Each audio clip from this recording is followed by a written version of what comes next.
राजा की परीक्षा सादा जीवन और उच्च विचार रखने वाले कबीर दास की ख्याति दूर दूर तक फैली हुई थी और बनारस के राजा वीर सिंह भी कबीर दास जी के भक्तों में से एक थे। जब कभी कबीर दास राजा से मिलने जाते तो राजा स्वयं कबीर दास जी के चरणों में बैठ जाते और उन्हें राजगद्दी पर बैठा देते। एक दिन कबीर दास ने सोचा कि वीर सिंह की परीक्षा ली जाए कि क्या वो सचमुच इतने बड़े भक्त हैं जितना कि उनके व्यवहार से नजर आता है, या ये दिखावा मात्र है। अगले ही दिन वे बनारस के बाजारों में एक मोची और एक महिला भक्त जो कि पहले वेश्याथी के साथ राम नाम जपते निकल पड़े, और साथ ही उन्होंने अपने हाथ में 2 बोतलें पकड़ ली जिसमें रंगीन पानी था, पर देखने से शराब प्रतीत होता था।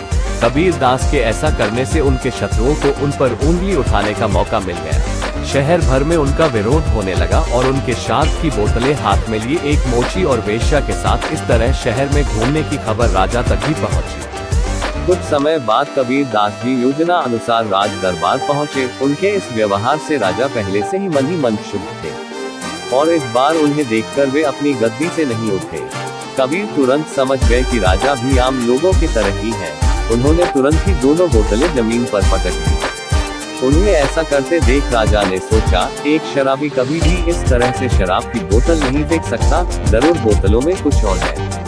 राजा तुरंत उठा और कबीर दास जी के साथ आए मोची को किनारे कर उससे पूछा, ये सब क्या है?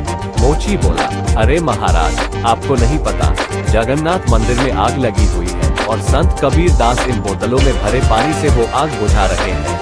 राजा ने इस घटना का दिन और समय नोट कर लिया और बाद में इस बात की सच्चाई का पता लगाने के लिए एक दूत जगन्नाथ मंदिर में। मंदिर के आसपास रहने वाले लोगों ने इस बात की पुष्टि की उसी दिन और समय में मंदिर में आग लगी थी, जिसे बुझा दिया गया था। जब राजा को इस सच्चाई का पता चला तो उन्हें अपने व्यवहार पर पछतावा हुआ और संत कबीर दास में उनका विश्वास और भी दृढ़ हो गया।